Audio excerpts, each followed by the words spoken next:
শ্বশুরের অনেক ইচ্ছা তার বুমার সাথে কাজ করবে। তার বুমার সাথে কাজ খুব একটা কঠিন হবে না, কেননা শ্বশুরের প্রতি বুমার একটু হলেও আকর্ষণ আছে তা বুঝতে পারেন শ্বশুর।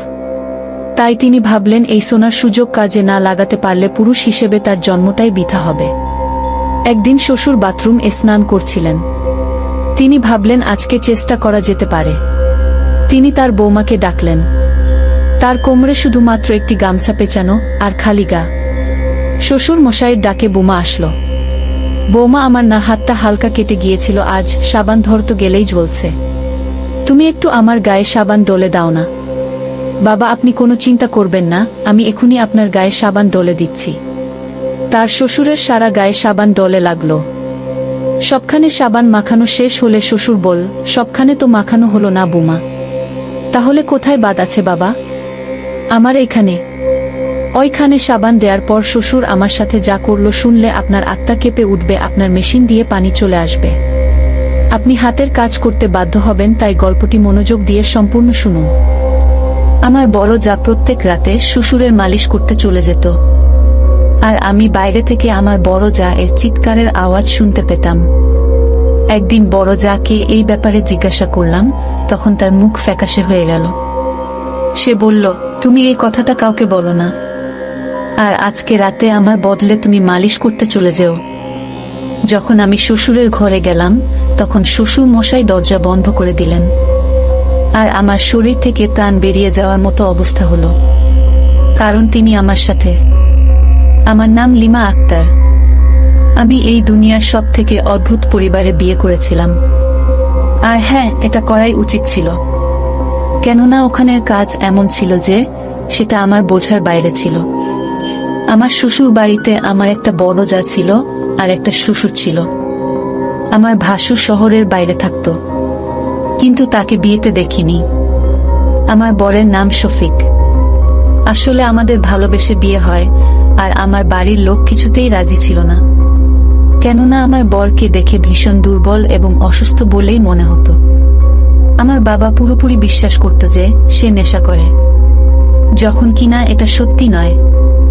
আমি চাইতাম যে আমাদের বিয়ে সম্মানের সাথে শান্তিপূর্ণভাবে হোক, কিন্তু এরকম হতে পারেনি, আর ব্যাপারটা বিগড়ে গেল।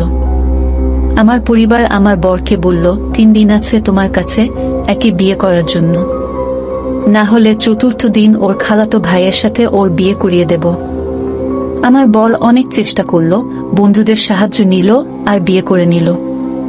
আমার বাবা বলল যে আজকের পর থেকে তোমার জন্য এই ঘরের দরজা বন্ধ হয়ে গেল।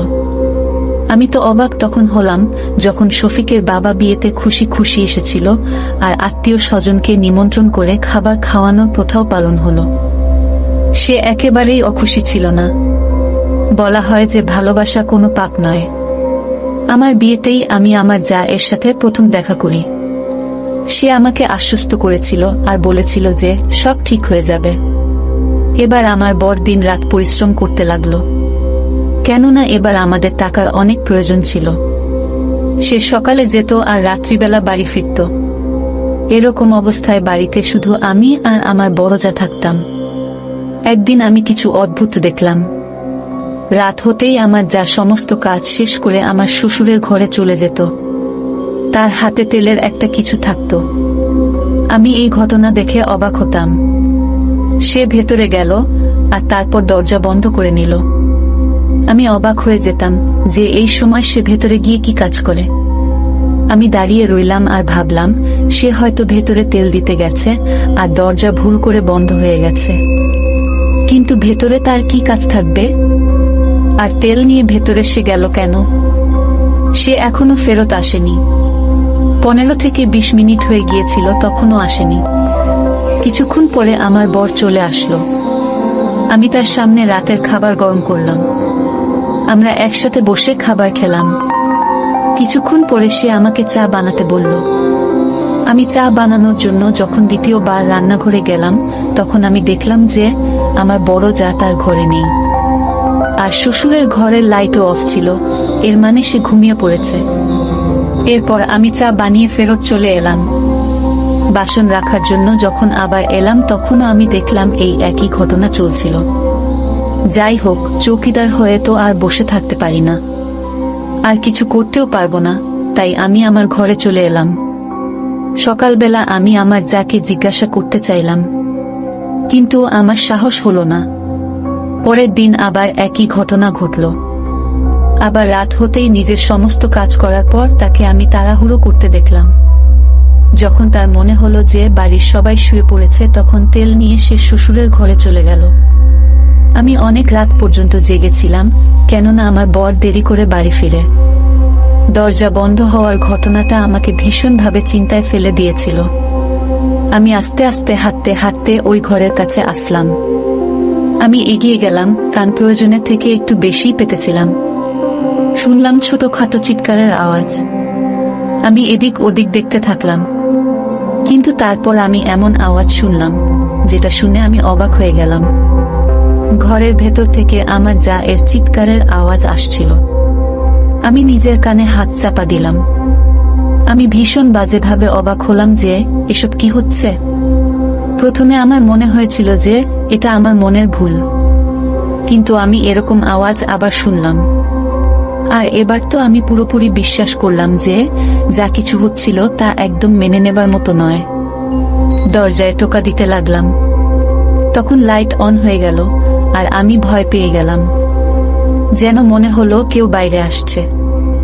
আমি দৌড়ে আবার আমার ঘরে চলে এলাম। ভাবলাম নিজের বরকে এই কথাগুলো বলি, কিন্তু তাকে এগুলো কিছুই বললাম না। পরের দিন আমি আমার বড় যাকে এই ব্যাপারে কথা বলবো বলে ভাবলাম। সে আমার সামনে বসে সবজি কাটছিল আর আমি বাসন ধুচ্ছিলাম। আমি বললাম, রাতে তুমি শ্বশুর মশাইয়ের ঘরে কি করতে গিয়েছিলে? তোমার হাতে তেল ছিল আর তুমি দরজা বন্ধ করে দিয়েছিলে কেন? আমার বড় যা অবাক হয়ে গেল। সে আমার থেকে বোধহয় এরকম কথা আশা করেনি। সে বলতে লাগলো তার পায়ে ব্যথা ছিল, তো আমি তার পায়ে তেল লাগানোর জন্য গিয়েছিলাম। আমি বললাম, দরজা বন্ধ করার কি দরকার ছিল? আর তুমি তো ভিতরে গিয়ে বসে পড়লে। আমি 2-3 বার তোমার ঘরের আশপাশ দিয়ে চক্কর কেটে আসলাম, তো তখন আমি দেখলাম যে তুমি তোমার ঘরে ছিলে না। আমার যা আমাকে মিথ্যে কথা বলে দিল। আমি ঘরে ছিলাম না, বাথরুমে ছিলাম, এজন্য তুমি দেখতে পাওনি। আমার শরীর একটু খারাপ ছিল। সে আমার সাথে চোখ না মিলিয়ে কথা বলছিল। সে আবার নিজের কাজে ব্যস্ত হয়ে গেল। আমি বললাম যে কি হলো তোমার শরীরের? তখন সে একটু অস্বস্তিকর ভাবে বলতে লাগলো, কেন তুমি একটা ছোট ঘটনাকে টেনে ধরে তার কিমা বানাচ্ছ? ছাড়ো এসব কথা। আজ ভীষণ গরম আর তুমি যে কিনা এত প্রশ্ন করছো। সে কথাটাকে অন্যদিকে ঘুরিয়ে দিল, কিন্তু আমি যা আন্দাজ করছিলাম সেটাই করলাম। আমার একটা খুব কাছের বন্ধু ছিল।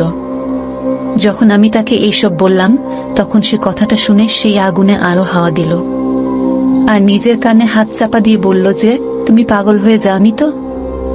স্বাভাবিক ব্যাপার যে সেখানে কি হচ্ছে সেটা তোমার জানা দরকার। আমার যা ও অদ্ভুত মানুষ ছিল, চুপচাপ থাকতো সে। একদিকে সে খোলামেলা পোশাক পরতো আর এসে বলতো আমার গরম লাগছে, আর অন্যদিকে এত মোটা আর লম্বা কাপড় চোপড় পরতো, আর তখন তার গরম লাগতো না। আমি জানতাম কোনো না কোনো গন্ডগোল তো আছেই। একদিন আমাদের ঘরে এক আত্মীয় আসে, তার সাথে আমিও কথা বললাম। তখন সে বলল, তোমার বর বিয়ের আগে বাইরের দেশে যেতে চাইতো, তার বাবা তাকে যেতে দেয়নি। আমি বললাম, আমার বর বাইরে না গেলেই ভালো, আমি তাকে ভীষণ ভালোবাসি। উনি বললেন যে হ্যাঁ, তোমার বড় জায়ের বর তো বাইরেই আছে, বেচারি কত উদাস থাকে। আমি বললাম, কই, সে তো উদাস থাকে না, একদম সাধারণ থাকে সে, খুব ভালোভাবে সেজেগুজে থাকে, হাতে চুড়ি পরে। তখন সে বলতে লাগলো, এমনটা নয়, আমরা তো তাকে বড়ই উদাস দেখি, এমনিতে সে অনেক সুন্দরী। আমি বললাম, হ্যাঁ এটা তো সত্যি। এরকম অবস্থায় যদি বর কাছে না হয়, তাহলে মানুষ সেজেগুজে কাকে দেখায়? তার হয়তো মন চায়, সেজন্যই সে তৈরি হয়। আর এটা তো ভালো কথা, মানুষের নিজের জন্য সাজা উচিত, শুধুমাত্র বরের জন্য তার বুক কেন সাজবে? সে নিজের জন্য সাজতে পারে, যাতে সে নিজেকে খুব সুন্দরী দেখাতে পারে, আর নিজেকে সুন্দরী দেখে সে খুশি হবে। আমার বড় যাকে দেখে একদমই মনে হয় না যে তার বর বাইরে থাকে। না ওই ঘরে আমার ভাসুরকে নিয়ে কথা হয়, আর না তার কেউ নাম নেয়, আর না আমি তার কোনো ছবি দেখেছি।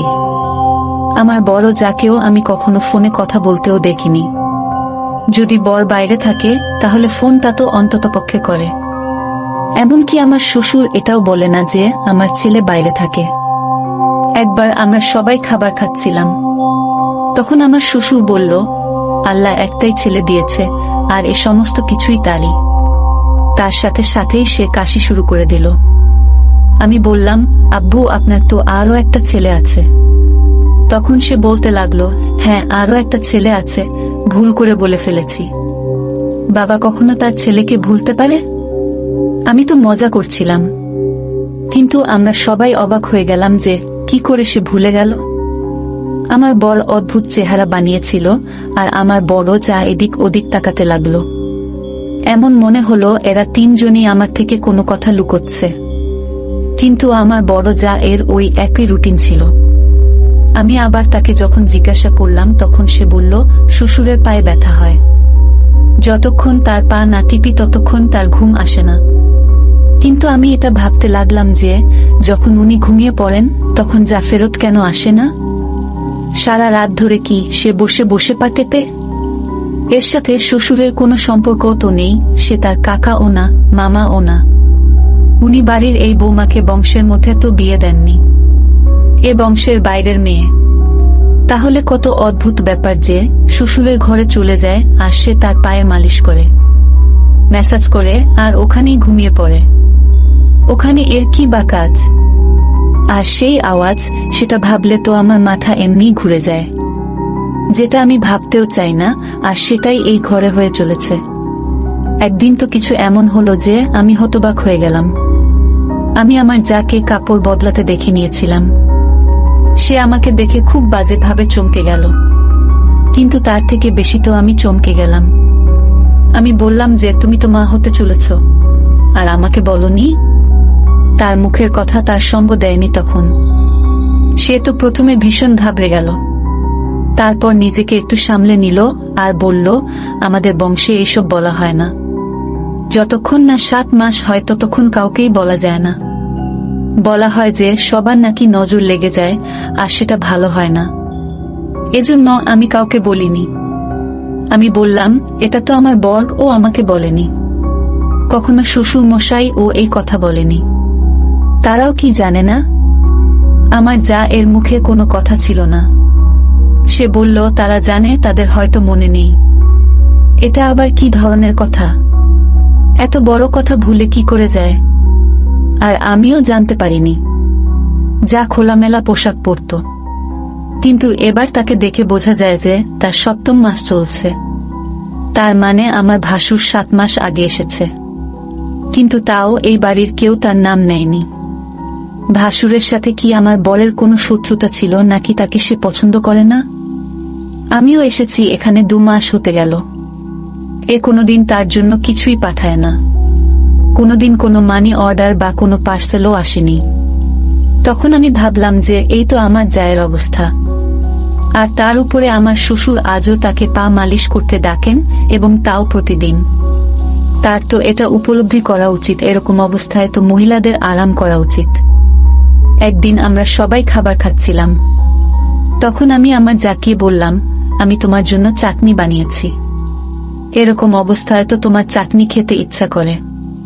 এটা শুনে আমার জায়ের গলায় যে খাবার ছিল সেটা অল্প আটকে গেল, আর শ্বশুরও অবাক হয়ে তাকে দেখতে থাকলো। সে সবার সামনে বলতে লাগলো, তোমার কি হয়েছে? তোমায় কে বলেছে যে আমি প্রেগন্যান্ট? যখন কিনা আমার বর আমার সাথে দেখাই করতে আসেনি। আমার পায়ের তলা থেকে মাটি সরে গেল যে কিভাবে আমার যা মুখ ভরে মিথ্যা কথা বলছিল, যখন কিনা আমি খুব ভালোভাবে জানি যে সে গর্ভবতী। আর যদি তার বর না আসে তাহলে এই বাচ্চাটা আসলেই বা কার? আমার শ্বশুরও বলল, সে তোমার সাথে মজা করছিল, আর তুমি সত্যি ভেবে নিলে। বৌমা, এখন কোনো খুশির খবর নেই আমাদের বাড়িতে। এখন তো আমাদের মুখের দিকেই তাকিয়ে তাড়াতাড়ি কোনো খুশির খবর দিয়ে দাও, তাহলে এই বাড়িতেও খুশির চমক লেগে যাবে। আমার শ্বশুর হঠাৎ করেই আমার যাকে বলল, তোমার মায়ের ঘরে তোমাকে ছেড়ে আসার কথা ছিল না? এসো আমি তোমাকে ছেড়ে আসি। আমি তো ভুলেই গেছি, তুমিও মনে করাওনি। এখন এর বর বাড়িতে নেই, যার জন্য এই দায়িত্বটা আমাকেই পুরো করতে হচ্ছে। যখনই বলে এর বাবার বাড়িতে আমি একে ছেড়ে আসি, আমার শ্বশুর আমাকে বলতে লাগলো। সে বলল এর বাবার সাথে আমার যথেষ্ট বন্ধুত্ব, ওখানে একটু বসে যাই, ভালো সময় কাটে। তোমরা দুজন স্বামী স্ত্রী খাবার খেয়ে নাও, আমি যাই। আমার জায়ের মুখের রং পড়ে গেল। সে ভালোভাবে আমাকে দেখতে থাকলো, এমন করে যেন আমি তার জীবন বরবাদ করে দিয়েছি। আমার শ্বশুর হঠাৎ করে তাকে নিয়ে সেখানে চলে গেল, যখন কিনা এরকম কোনো কথা হয়নি যে তাকে আজকেই নিয়ে যেতে হবে। তারা চলে গেলে আমার বর আমাকে বলল যে, তোমায় কে বলেছে এইসব কথা? এই ধরনের কথা কেন বলছো? আমি বললাম, আমি দেখেছি তার পেট এত বড় হয়ে গেছে। আমার বর হাসতে লাগলো আর বলল, তার পেট খাবার খেয়ে বড় হয়েছে, আর তুমি ভাবছো যে সে গর্ভবতী? আমার ভাই 2 বছর ধরে ফিরেনি, তাহলে বাচ্চা কোথা থেকে হবে? আমি আমার বরকে কিছুই বললাম না, আর কোনো তর্কেও গেলাম না, কিন্তু কথাটা সত্যি ছিল। আর আমি নিজের চোখে দেখেছিলাম যে আমার যা গর্ভবতী, আর তার 7ম মাস চলছিল। কিন্তু সেই কথাটা সে লুকাচ্ছে কেন? আর যদি লুকিয়েই থাকে তো তার কি বাচ্চা জন্ম দেওয়ার কথা ছিল না? আমার শ্বশুর আমার বড় যাকে তার বাবার বাড়িতে ছেড়ে রাতের মধ্যে ফেরত চলে এলো। তারপর আমার বড় যাকে দেখে আমি আরো একবার অবাক হয়ে গেলাম। তার মুখে একটা ক্ষত চিহ্ন দেখতে পেলাম, মনে হলো চোট লেগেছে। আমি এগিয়ে এসে তাকে বললাম, কি হয়েছে? কি করে হলো? তখন সে বলতে লাগলো যে ফেরত আসার সময় রিকশা থেকে পড়ে গিয়েছিলাম আর আমার মুখ মাটিতে আঘাত পায়। আমি অবাক হয়ে গেলাম। আমার জায়ের চোখ দেখে মনে হচ্ছিল যে সে মিথ্যা বলছে। সে নিজের ঘরে চলে গেল, আর সে খাবারও খায়নি। যদি সে রিকশা থেকে পড়ে যেত তবে তো তার বাচ্চাও ক্ষতিগ্রস্ত হতো, অথচ এমন কিছুই হয়নি। মনে হচ্ছিল যেন কেউ তার সাথে এমন করেছে। আজ রাতেও সে যখন শ্বশুরের ঘরে যাচ্ছিল তখন তার চোখে জল ছিল। সে ঘরে যাওয়ার আগে তার চোখের জল মুছল। বেচারির উপর কিছু তো অত্যাচার হচ্ছিলই, আর এখানে সে নিজেই সবকিছু করছিল। একদিন আমি খুব রেগে গেলাম, আর আমি আমার যাকে বললাম, কেন সে এত বড় মিথ্যা বলছে সবার সামনে? আমি অন্ধ নই, আমি তোমাকে নিজের চোখে দেখেছি। তুমি মা হতে চলেছ, তুমি নকল পেট তো লাগিয়ে রাখোনি। তুমি এত খাও না যে তুমি মোটা হয়ে যাবে। তোমার পেটে কার বাচ্চা আছে? তোমার বর আসে না, তাহলে এটা কার বাচ্চা?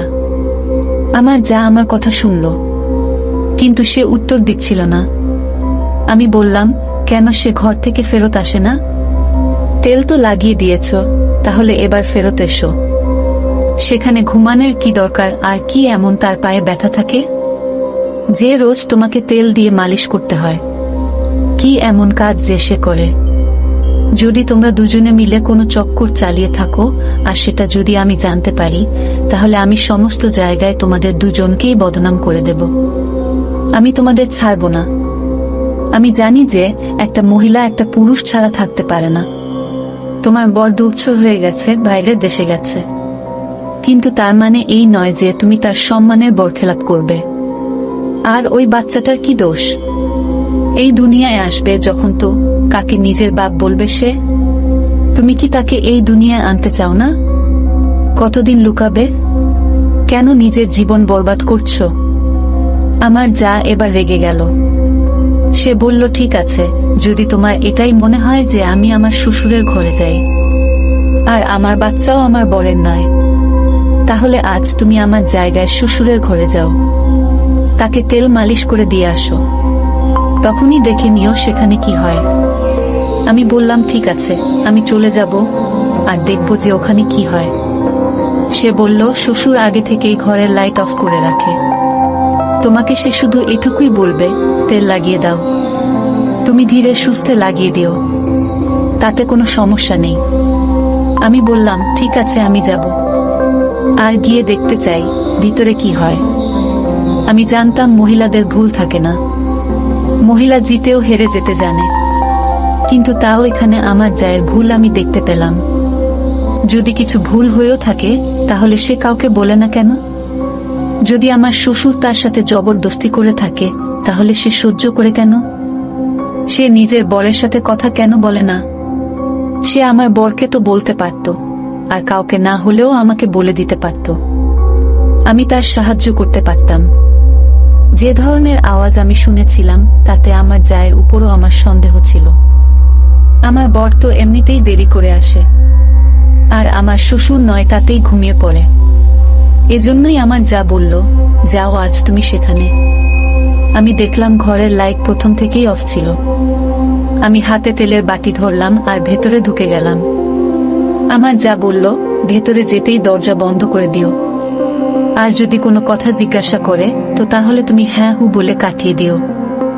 আমার ভয় পাবার কি আছে? এটা আমার শ্বশুরই তো। যদি সে জেনেও যায় তো তখন আমি সাথে সাথে বাইরে চলে আসব। আমার যা বাইরেই দাঁড়িয়েছিল, কিন্তু যখন আমি ভিতরে গেলাম, আমার ভেতরে যেতেই আমার শ্বশুর একটা কথা বলল, আর সেটা শুনে আমি নিজের কানে হাত চাপা দিলাম। সে বলতে লাগলো যে, প্রিয়, আজ এত দেরি করলে কেন? আমি তার এই কথা শুনে পুরোপুরি অবাক হয়ে গেলাম। তিনি বললেন, বসো আমার পাশে। দাঁড়িয়ে আছো কেন? কি হয়েছে? তুমি কি রেগে আছো আমার উপর? সে এমন ভাবে বলছিল যেন সে নিজের বউয়ের সাথে কথা বলছে। আমি তো ভিতরে গিয়েছিলাম মাত্র 2 মিনিট হয়েছিল, আর সাথে সাথেই আমি বাইরে চলে এলাম। আর আমি আমার যাকে অবাক হয়ে দেখতে লাগলাম। তারপর সে আমাকে তার ঘরে নিয়ে গেল, আর সে আমাকে একটা ফটো দেখালো যেখানে সে আমার শ্বশুরের সাথে বউ হয়ে বসেছিল। সে বলল, এটা আমার শ্বশুর নয়, আমার বর, আর আমার বিয়ে হয়েছে। তুমি যে আওয়াজ শুনেছিলে ওটা এই কারণেই। এই অবস্থায় আমি তার পা টিপে পুরোপুরি হাঁপিয়ে যেতাম, এজন্য আমার মুখ দিয়ে আওয়াজ বের হতো। এই লোকটা ভালো না, আর আমার উপর অত্যাচার করে। আমাকে সে নিজের চাকর ভাবে, কেননা আমার আগে পেছনে কেউ নেই। কিন্তু ইনি আমার বর, আর এই বাচ্চাটাও এরই। সে বলেছে যে যখন বাচ্চা দেবার দিন এসে যাবে তখন আমাকে গ্রামে পাঠিয়ে দেবে, আর কিছু না কিছু বলে কাটিয়ে দেবে যে এই বাচ্চাটাকে দত্তক নিয়েছি। তোমার বরের সাথে মিলে এই প্ল্যানটা সে বানিয়েছে যাতে তুমি জানতে না পারো, না হলে বদনামি হবে আমাদের বংশের। এই কথাটা কেউ জানে না যে মহিলা এই বাড়িতে এসেছিল সে তো আমার বরের বোন ছিল। এজন্য সেও আমাদের সাথে মিলে আছে। যখন তুমি সবার সামনে বললে যে আমি গর্ভবতী, তখন আমার বর আমার উপর রেগে গিয়েছিল, আর আমায় মেরেও ছিল। এজন্যই আমার মুখে ক্ষত চিহ্নের দাগ পেয়েছিলে। পুরো রাস্তা সে আমাকে অনেক কথা শুনিয়েছে সেদিন। এই বংশটা ভীষণ অদ্ভুত। এখানে অনেক রহস্য আছে, যার মধ্যে আমি নিজেও একটা রহস্য। তোমার বর তোমাকে এই কথাটা এজন্য বলেনি কেননা তুমি তাকে অদ্ভুত না ভেবে ফেলো। তোমার খারাপ না লাগুক, কিন্তু এখন তুমি তোমার বরকে বলে দাও যে তুমি সবই জানো, আর তুমি চুপ করে থাকো। আমার স্বামী নিজেই তোমাকে এসব কথা বলবে যখন তোমার বেশ কয়েক মাস হয়ে যাবে। কিন্তু ততদিন পর্যন্ত প্রিয়, তুমি আমার উপর গোয়েন্দাগিরি করতে থাকো। আমার কেস নিয়ে কথা বলে আমার জন্য উদাহরণ দাঁড় করানো বন্ধ করো। তাই আজকে আমার পরিবর্তে তোমাকে ওই ঘরে পাঠিয়েছি যাতে তুমি বিশ্বাস করতে পারো। আমি আমার জায়ের কাছে ক্ষমা চেয়েছিলাম এবং তাকে কথা দিয়েছিলাম যে আমি আর কিছু বলবো না, কেননা আমার কারণে তার জীবনের উপর প্রভাব পড়ছিল। এরপর আমি আমার স্বামীকে বিষয়টি জানাই। সেও বিব্রত হয়ে পড়ল। সে বলল, তুমি তো আগেই সব ছেড়ে এখানে এসেছ। আমি চাইনি তুমি ভাবো যে তুমি কি রকম পরিবারে এসে পড়েছ। আমার বাবা এই মেয়েটাকে ভালোবেসে বিয়ে করেছে। হ্যাঁ, তাই সে আমাদের ভালোবাসার বিরুদ্ধে ছিল না। তাই তাকে তার মতো করে ছেড়ে দাও এবং আমার সাথে নিজের জীবন কাটাও। আমি সেটাই করেছি। আমার শ্বশুর বাড়িতে যখন একটি মেয়ের জন্ম হয় তখন তিনিও একটু লজ্জা পান, কারণ আগে তার কোনো মেয়ে ছিল না। এখন সে ভালো থাকে এবং তার স্ত্রীর ও যত্ন নেয়। আমরাও স্বাভাবিকভাবে জীবনযাপন করছিলাম। তারা তাদের জীবনে ব্যস্ত ছিলেন। এমনকি আমরা আমাদের জীবনে আমাদের ঘরের অংশ এবং রান্নাঘর আলাদা করে ফেলেছি। এখন আমরা তাদের সাথে সম্পূর্ণ যোগাযোগ বন্ধ করে ফেলেছি। আমার স্বামী খুব ভালো মানুষ, আমাকে সে ভালোবাসে, আমার জন্য কঠোর পরিশ্রম করে, এটা আমার জন্য যথেষ্ট। তো বন্ধুরা, আজকে এই পর্যন্তই। ভিডিওটি দেখার পর যদি তোমাদের ভালো লাগে তাহলে অবশ্যই একটি লাইক করবেন এবং কমেন্ট করে তোমাদের মতামত জানাবেন, আর চ্যানেলটি সাবস্ক্রাইব করে সাথেই থাকবেন। ধন্যবাদ।